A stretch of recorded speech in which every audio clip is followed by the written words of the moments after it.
I was here talking about the loan I gave to the party, and my party was dissolved a year later.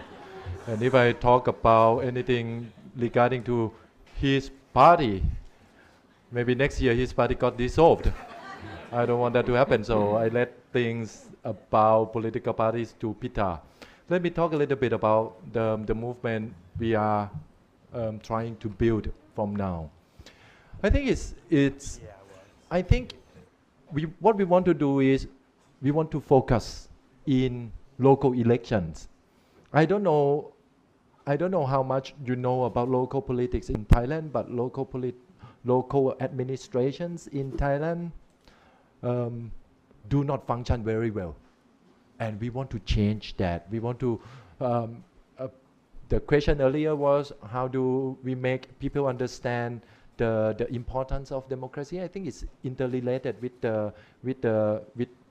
this question, and that democracy is about the quality of lives, the quality of your schools, the quality of your hospitals, the quality of your healthcare system, how the government spend your money.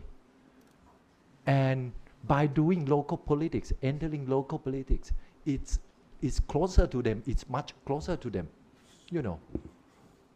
In the parliament, what you do is you basically passing bills, passing laws, which is very far to the everyday lives of the ordinary people. But local politics is about the quality of your streets, the quality of the light, the quality of the school next door, you know. So, and that's the reason why we want to do local politics. We want to prove them that good politics give them better quality of lives. And that's why we want to focus there. And that's what we're going to do. So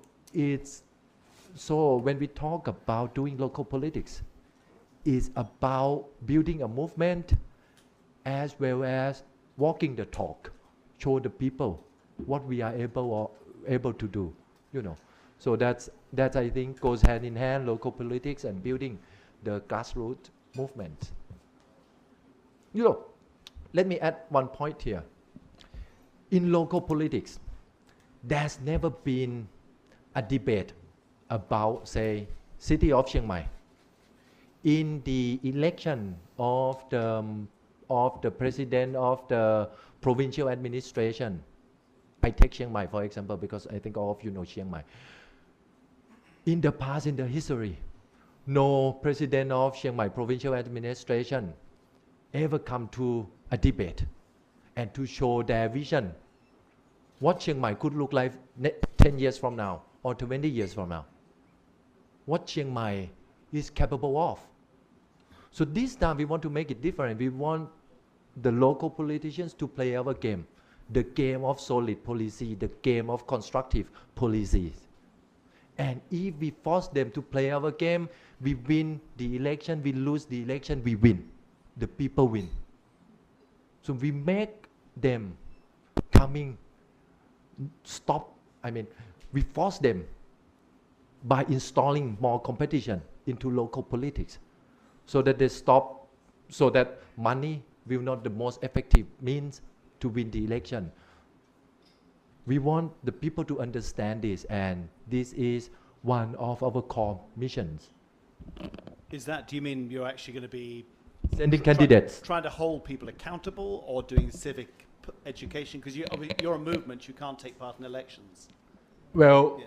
I can't, but I can help campaign for the candidates who we believe they shared and they the common ideologies. From any party.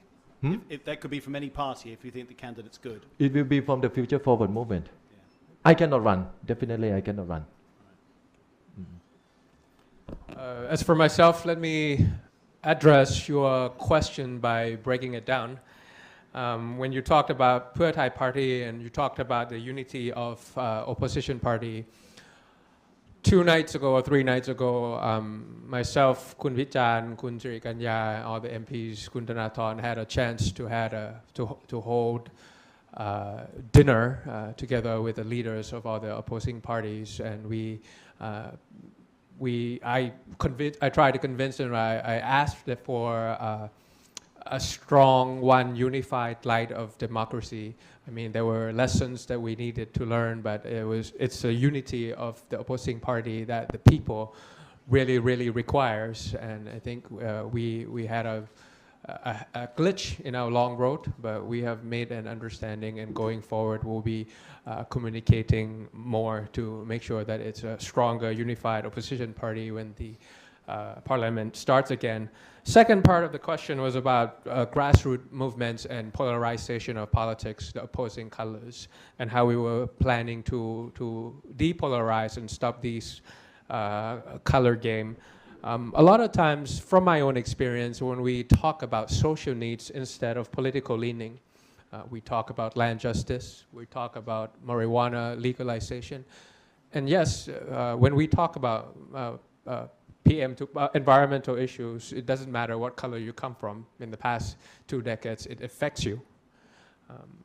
Marijuana legalization, for example, when we were trying to push, there were people from the yellow side who came and tried to push this social need because there's a need for them to fix their health that the modern medicine couldn't help them.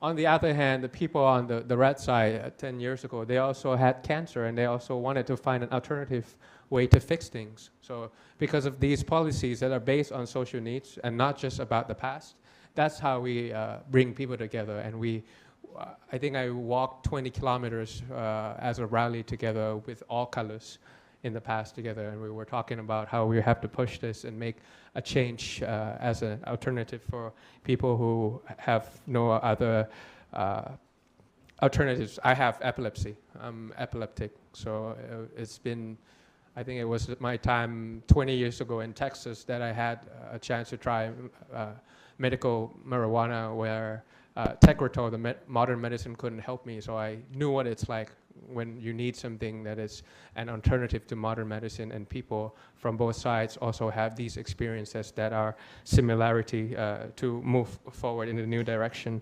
The third part was about coalition of politicians. We've never thought about that, but we've thought about coalition of people. We've thought about coalition with the people who have the need for a strong public health, for equal economics, for a better schooling system and things like that. So yeah, we are not afraid to reach out to those people who might be visibly opposing to our party. We're not afraid to listen. I mean, talking is important, but listening is even more important, especially if they don't agree with you.